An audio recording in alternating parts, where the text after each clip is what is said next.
We are there. Hello, everyone. Thank you, thank you. I want to tell everyone how thankful I am to all of you for taking time out of your busyness to be with us today and to be on these calls. I am seeing a huge difference. You guys are amazing, and to see the progress that you're all making is pretty cool. Just want to make sure that everything is working okay. It looks like I've got everybody not muted right now. Can anybody give me a thumbs up if they can hear everything okay? I can't really see too many people out there. Everyone's got me on. I'm just assuming everything's okay, unless I hear from somebody on Facebook or on my phone that it's not. Okay, Jen just let me know that she can hear. So thank you very much. I just want to always make sure before I get going and then find out halfway through that our recording's not working. So again, I just want to thank you guys for showing up today. I really appreciate it. We've got a fun call, I think. This will be quick and easy, and some really good assignments at the end. So to start off with, I wanted to just read a quote to you. I'm currently amongst many books. My kids all tell me that I have ADD. I can't just read one book at a time. I have to read 20 books at a time, and I'm always ping-ponging all over the place. But I'm reading, for those of you that haven't read this, great book called The Slight Edge by Jeff Olson. And I wanted to just read you a quote that I read the other day back on the airplane. The quote is, and it's by Ralph Waldo Emerson, and it says, "Do the thing and you shall have the power," which I think that's a really powerful quote if you really stop and think about it. It applies to so many places in our lives, that if we would just do the thing, we have all the power. Sometimes I think we feel powerless or out of control or unsure, or things just aren't happening the way that we want them to. And sometimes I think if we just stop and focus on that one little thing, which is do the thing, whatever that thing is, we will gain all the power back. Sometimes the things are hard, but I think it makes a big difference if we will just do the thing. So that's my little moment of quotes as we get started on this. Today we're going to review a couple things to start with, and one of the things I wanted to talk about right from the get-go, and I have got stuff all over the place, so I might not have everything where I want it today, and I might just have to kind of wing it. Back to our 100 names list that I'm sure you all have completed, and I keep bringing this up, I know, but for those of you that don't have it all the way completed, please, please, please finish that. I'll be honest, I didn't have mine finished. I hadn't prioritized my time to get it done, but I did the other night. And I literally went through my phone contacts, my Facebook contacts, my Instagram contacts, and I could have kept going. But I filled it all, and I prioritized things as well. So I wanted to just really quick share with you, again, the way to prioritize that, just real quick so that everyone remembers, and hopefully I can get to my screen over here. There's the 3 stars that you saw on your on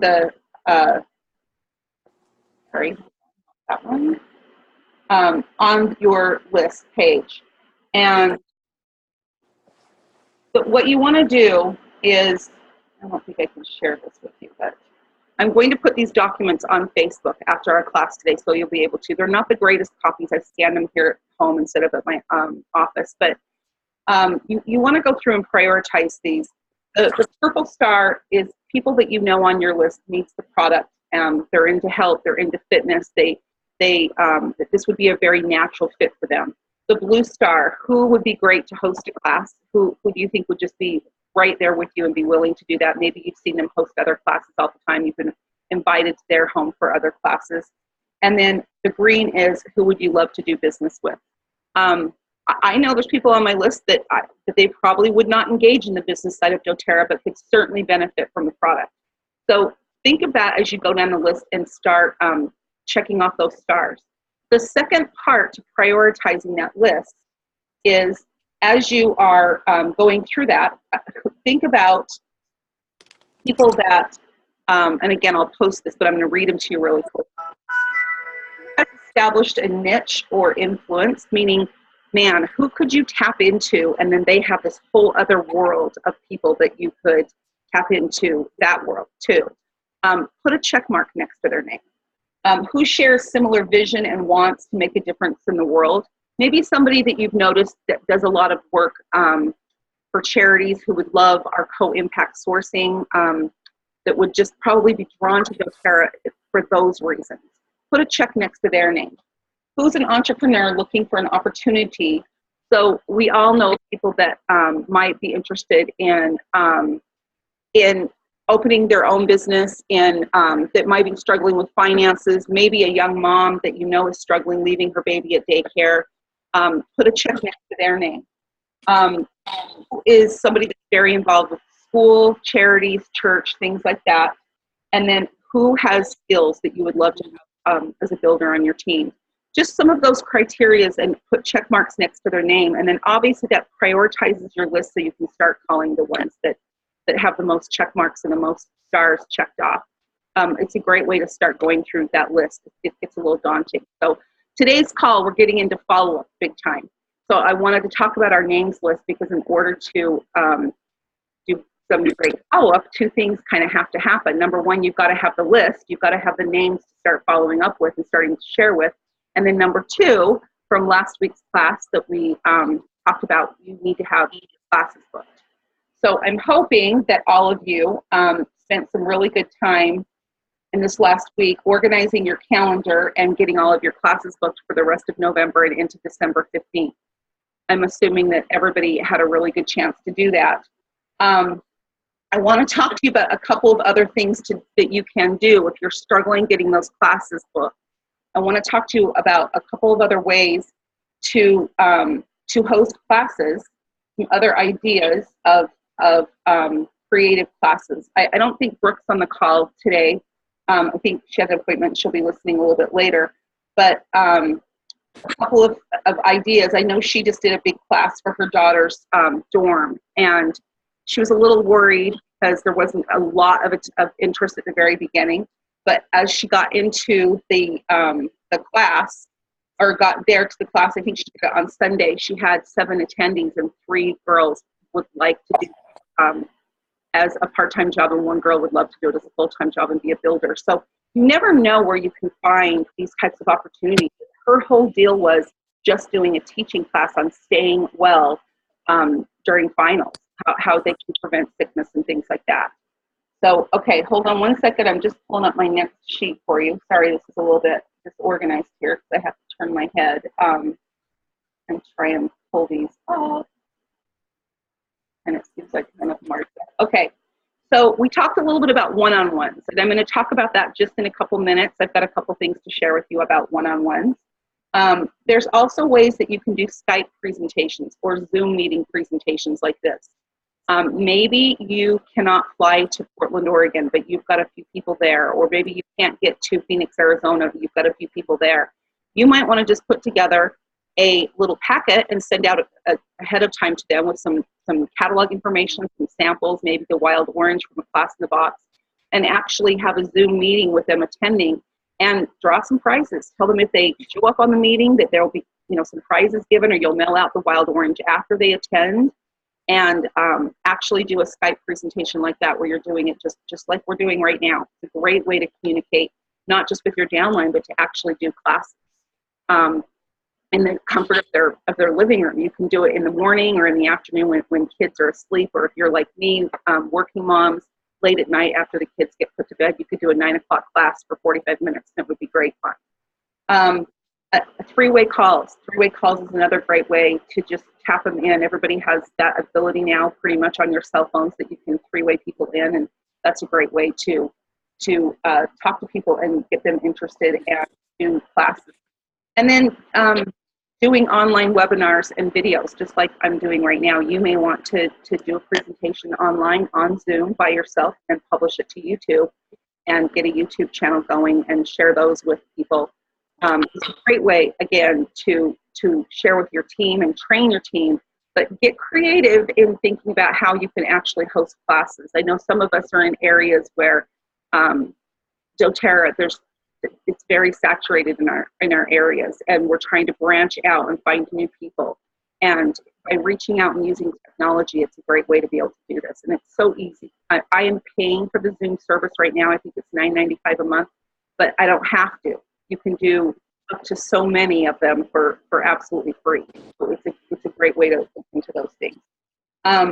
And then, of course, just attend events with your guests. Just make sure you're bringing guests to other events that are hosted, your team things, those types of things right now. We talked a lot about different settings, parks and barbecues and other homes and coffee places and all those types of things, which I know you guys are all utilizing, but just wanted to remind you of those again. Sorry, just the way my desk is set up, I've got one screen with my notes on it, and then of course you guys are on another screen. I need to get my other webcam from my office here at home too. So hopefully that helps you quite a bit in giving you some additional ways to get your classes booked. I just so encourage you to make the end of the year really strong. It will propel you into one. And these are some of the best month. November and December are doTERRA's biggest sales months out of the year, so we need to really take advantage of that. Okay, back to the next couple things. I wanted to just talk about wellness consults. If you are trying to do one-on-one and you're sharing with people on a one-on-one level, the suggestion would be started with that is to drop off samples. Drop off basic samples to get somebody intrigued in doTERRA. You might want to put some trio samples together or purchase the new doTERRA ones that I've actually, after making a bunch of samples this last week and using the pre-made one, I'm pretty much sold on the fact that even if they're a little bit spendy, it's so worth my time to sit. They're so professional, they're packaged correctly, and they great carry in my purse. Hopefully you guys are all trying those out. But I would suggest that you drop those off ahead of time with a catalog, let them know what you're doing, talk to them a little bit about their wellness, if they'd be interested in additional information, obviously, before you drop them off. But there's a couple of resources out there. I know Share Success has a wellness consult that looks like this, and I'm willing to put this out there so you guys can see it, but you can order these care pads from Aroma Tools or My Oil Business or Oil Life or whatever it is now. They go right down a questionnaire that talks about, what are your concerns? What are you trying to do with your health and wellness? And you can talk to them a little bit about our pyramid, talks a little bit about that, has some brief questions, and then it has a place down at the bottom. You can just write in what you're recommending, what oils they should be using. I wouldn't overwhelm them. I would start out with some basics.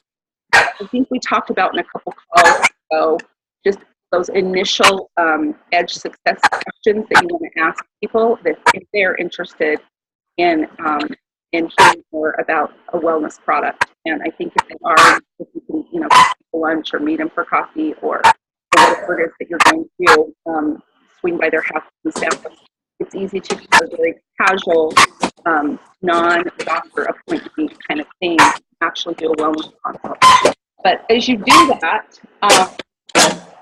most important thing is you do those. I can think of a million times that I've been in church and two things have happened. I've heard someone complaining about they've either got sick kids at home or they're sick themselves or they're struggling with something, and I've either not acted on the prompting. I'm going to mute you guys because there's some weird background music going on, or background noise coming on. Just 1 second. And there. Hopefully that makes it better. Okay, so sorry for that confusion. I hope I didn't mute myself. Somebody else shoot me a quick chat and let me know that you can hear me. Oh, and somebody says okay. Jen says I'm good. So okay, I'll keep going. So anyway, as I hear those things, two things happen. I either ignore the prompting sometimes to just get over there and give them some samples and take care of some things, help take care of some things in their family, or I immediately rush home, pull all my stuff together, write them out prescriptions. I guess I shouldn't use that word, but write them out directions, get a bunch of sample things together, take it to their house, and then I don't follow up. Doesn't happen all the time, but that's one of my challenges. So you've got to make sure as you're doing all of this work right now that you reap the benefits of the follow-up, of what happens after the follow-up, because as you know, you've probably read in a million books and in a million different places, the fortune is in the follow-up. So we're going to talk just a little bit about follow-up, and then we're going to close with some really fun assignments this week. But and don't forget, I'm putting some of these sheets again, like I told you, out on Facebook in the documents in our group, so you guys can review all of those. So, like I mentioned to you, that's one of my biggest challenges. We get very overwhelmed in our day-to-day business and our day-to-day work, and it's so exciting generating so many leads that the drudgery of actually getting on the phone and following up with people is really hard. Why is that? I think that for a lot of us, we're scared of the reaction that we're going to get from the person that we are following up with. We feel like, okay, if they have not responded to me, they must not be interested. And if I call them, I'm going to be rejected. And none of us like to be rejected. I totally understand that. But I'm going to just put it out there to all of you that for me, I am a really busy person like all of you. And when I get invited to things, whether it be church functions or a book party or a oh my gosh, a Pampered Chef show or whatever it might be that somebody is doing. I mean, there's so many things going around. There's like skirt parties and all kinds of things like that. It's not that I'm not interested, and it's not that I don't want to go. I'm busy, but yet I am always good for an order if someone calls and reminds me.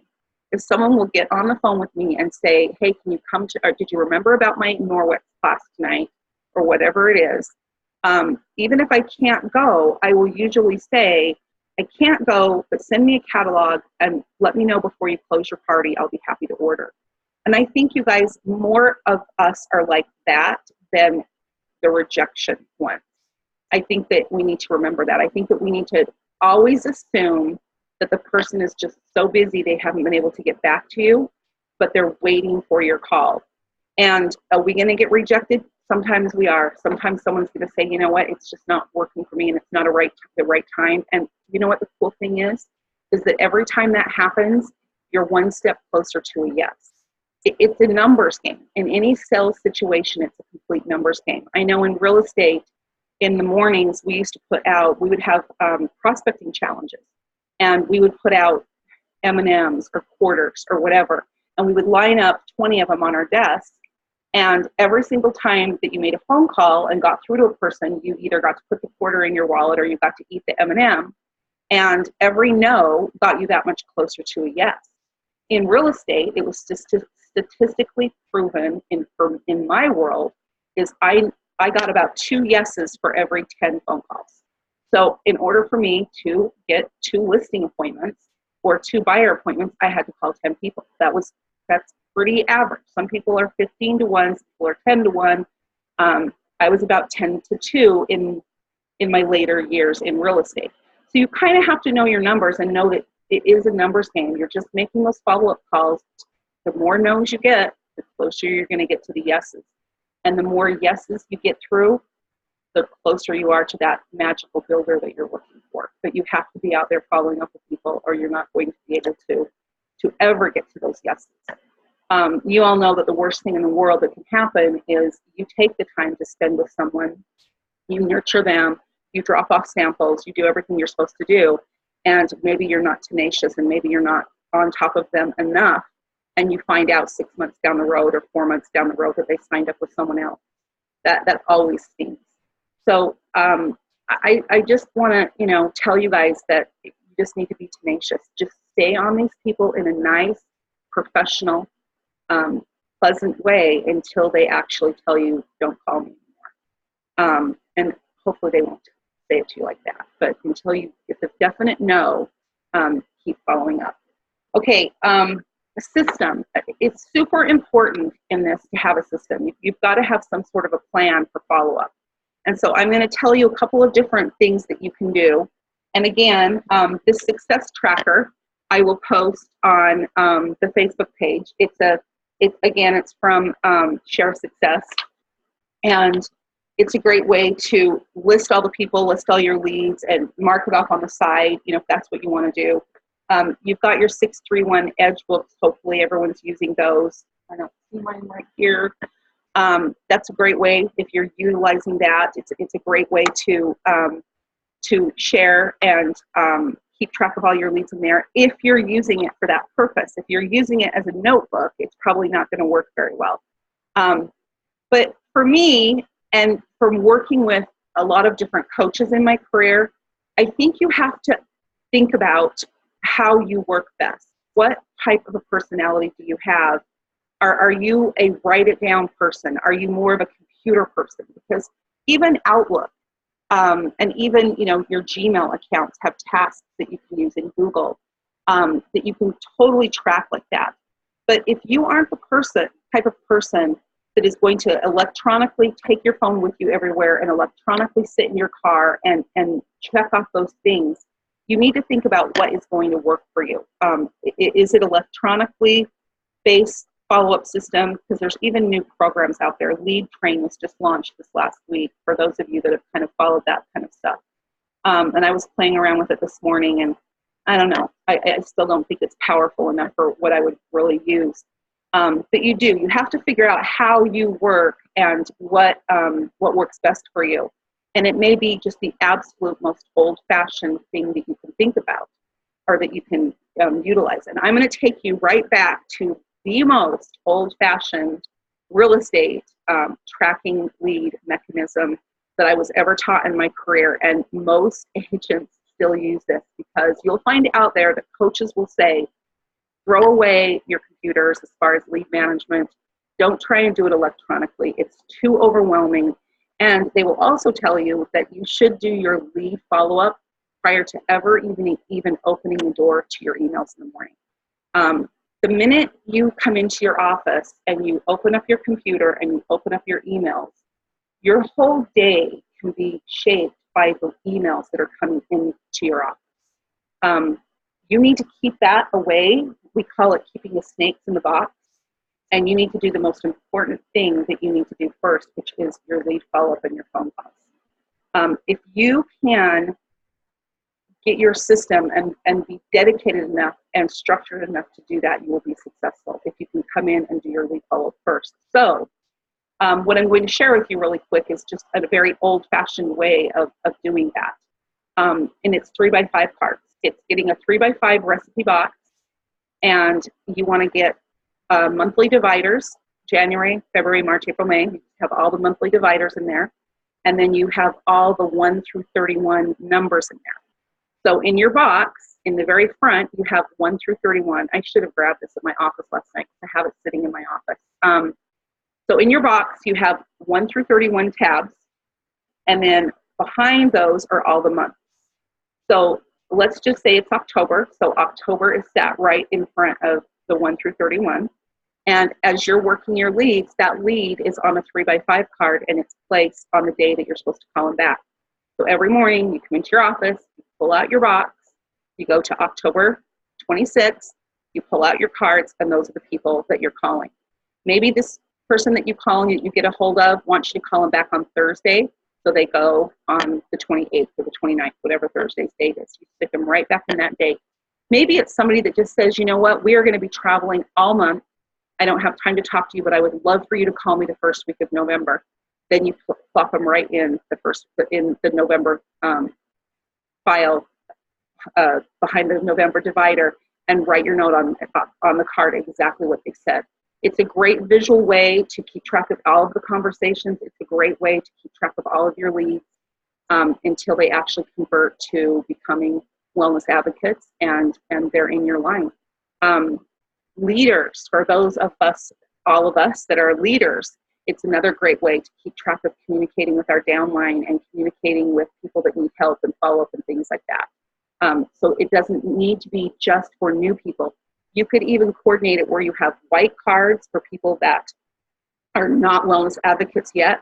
You could have, yellow cards for just people that are orders and shares, pink cards for your builders, anything like that. You could coordinate it and just have a really good lead follow-up system like that. So I hope that kind of helps you.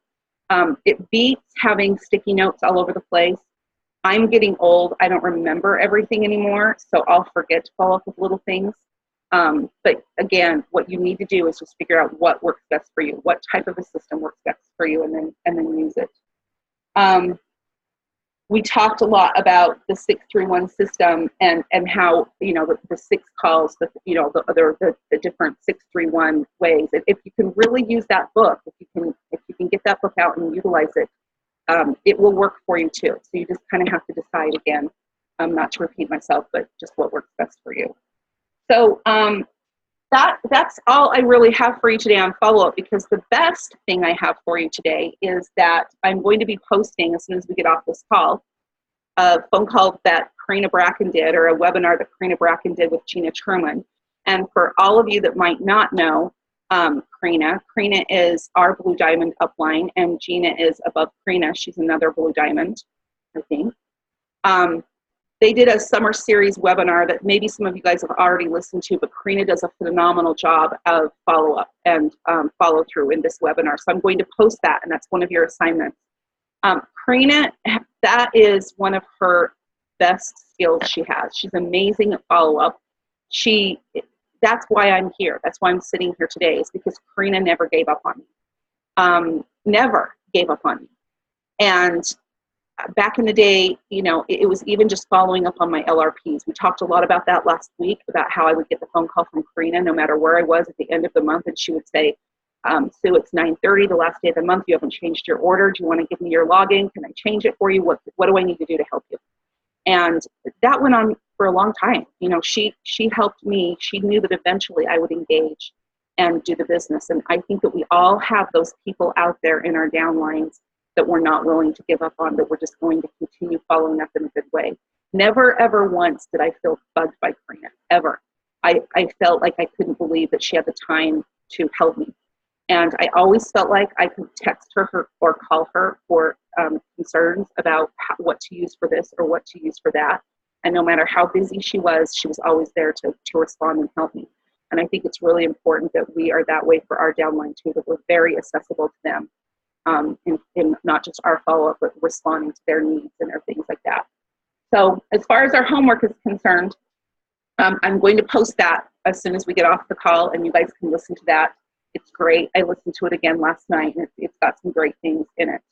Part 2 of our homework is 2 more webinars that I'll wait and post tomorrow, but it's part 2 and part 3 of the Sprint to the Finish Line. Hopefully you guys all watched part 1. It's amazing information, and it's going over so closely what we're talking about right now in this 6-week class.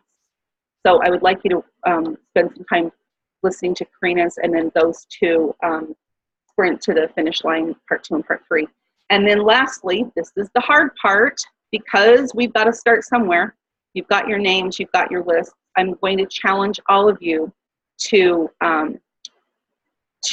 reach out and follow up with 12 people between now and the next call. That's 2 a day, and I'm giving you off Sunday. So it's 2 people a day until next Tuesday that you need to follow up with.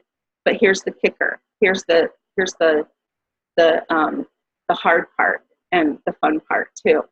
I want you to look at your list of 100 names, and of those 12 people that you're going to call and follow up with, I want you to call or follow up or contact or reach out to the hardest 2 people on your list. I want you to decide what 2 people are the hardest people that you've been putting off talking to the very longest, and reach out to them between now and Tuesday. I'm going to actually post about that one on our Facebook page so that you guys can share. Let's all share with each other how those calls went. If you opened a door, if you were able to make something happen, or how that went, so that we can support each other through that. So I hope that helps. I'm going to unmute everybody really quick to see if we have any comments, questions, anything that anyone wants to share with us at all about follow-up. Ready? Hi, Brooke. I don't know, you're on my screen really big right now. So anything, anyone? Me? Yeah, you are. Maybe Sorry, I'm baking. there's noise or something. I don't know. Okay, anything? Anyone wants to share? No? Everyone's good? Okay, everybody get to work. Thank you again for being a part of this. I appreciate it, and I will get this video posted shortly. Thanks so much.